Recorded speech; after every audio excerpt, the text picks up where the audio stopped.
वो ऐसा बात लीक करता था कि पूरी दुनिया में तबाही आ जाता। ब्रिटेन की पुलिस उसको खोज रही थी, अब वो घुस गया इक्वाडोर के दूतावास में। 10 साल तक इंग्लैंड की पुलिस बाहर खड़ी थी। इसके अंदर घुसना है अगर ब्रिटेन की पुलिस को तो किससे परमिशन लेना पड़े? कहा गया कि देखिए पूरी दुनिया में अच्छा रिलेशन हो सके इसके लिए राजदूतों का योगदान बहुत बड़ा है। राजदूत का मतलब एम्बेसडर, कॉन्वॉय, राजदूत। अब भारत के राजदूत चाइना में भी बैठे हैं। भारत के राजदूत कहां बैठे हैं? चाइना में बैठे। और चाइना का भी राजदूत भारत में बैठा है। अब ये जरूरी है कि इन दोनों की सुरक्षा की जाए, इसलिए कहा जाता है कि भारत का राजदूत जो चाइना में है वो जिस बिल्डिंग में बैठेगा वो भले बिल्डिंग चाइना में होगी लेकिन उसे भारत की संपत्ति समझा जाएगा। चाइना की पुलिस उसमें नहीं घुस सकती है बिना भारतीय राजदूत के परमिशन।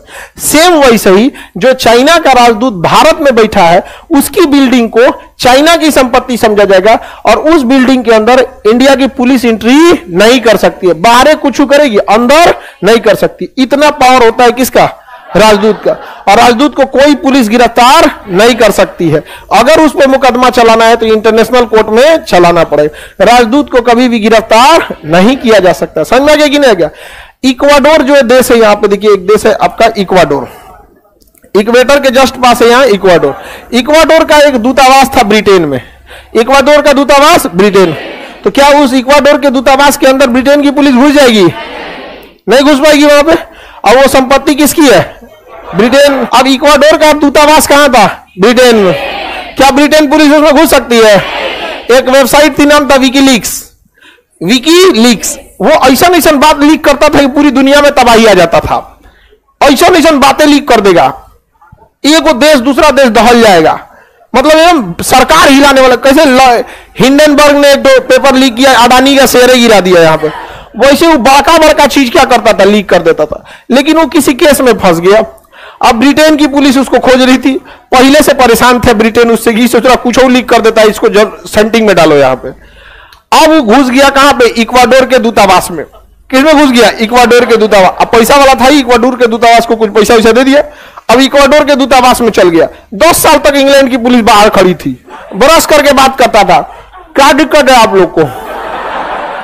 हम इसी के अंदर रहेंगे। इतना नहीं घुस सकते अंदर, कभी परमिशन नहीं ले। अरे गधा, तुम किस दुनिया में है? इक्वाडोर ने परमिशन दिया था तब ना अंदर आया था। अरे तुम्हारा दिमाग कहां? पुलिस को परमिशन दिया ही नहीं वो। इक्वाडोर ने पुलिस को परमिशन नहीं दिया। अब बताइए, अब इसके अंदर घुसना है अगर ब्रिटेन की पुलिस को तो किससे परमिशन लेना पड़े? इक्वाडोर की सेटिंग पहले से जूलियन असांजे के साथ। जूलियन असांजे बात किया होगा अलग अलग देशों का। भाई ब्रिटेन में तो सबका दूतावास है, तो उसने इक्वाडोर के दूतावास से कहा कि भैया ऐसा बात है, हमको शरण दे दो। तो दे दिया उसको शरण, हो गया काम खत्म। उससे 10 साल तक उसी में था, नहीं पकड़ पाई वहां के पुलिस और परमिशन नहीं दे रहा था। नहीं अगर पाकिस्तान का दूतावास भारत में है और पाकिस्तान के दूतावास में कोई घुस गया तो दिल्ली पुलिस घुस जाएगी क्या पाकिस्तान के दूतावास? लिखित में रिक्वेस्ट करेगी किससे? पाकिस्तान से। आपको क्या लगता है पाकिस्तान परमिशन दे देगा? कहेगा रिलेशन खराब है, ये और खराब हो जाए।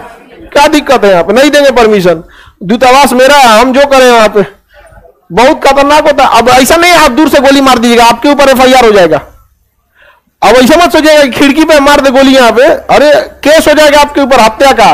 वो किसका हत्या किया ये बाद में, अपराधी तक क्या हुआ बाद में, आप कैसे मार दिए। अब ऐसे भी पुलिस को तो अधिकार नहीं है सजा देने का। वो तो पुलिस को आत्मरक्षा में गोली चलाने का अधिकार है। ले जाती है, गाड़ी पलट देती है कहीं, कोई देखा नहीं देखा, खुलेआम कैसे मार दीजिएगा? वो दूतावास में युद्ध हो जाएगा, दो देशों के बीच में बवाल हो जाएगा।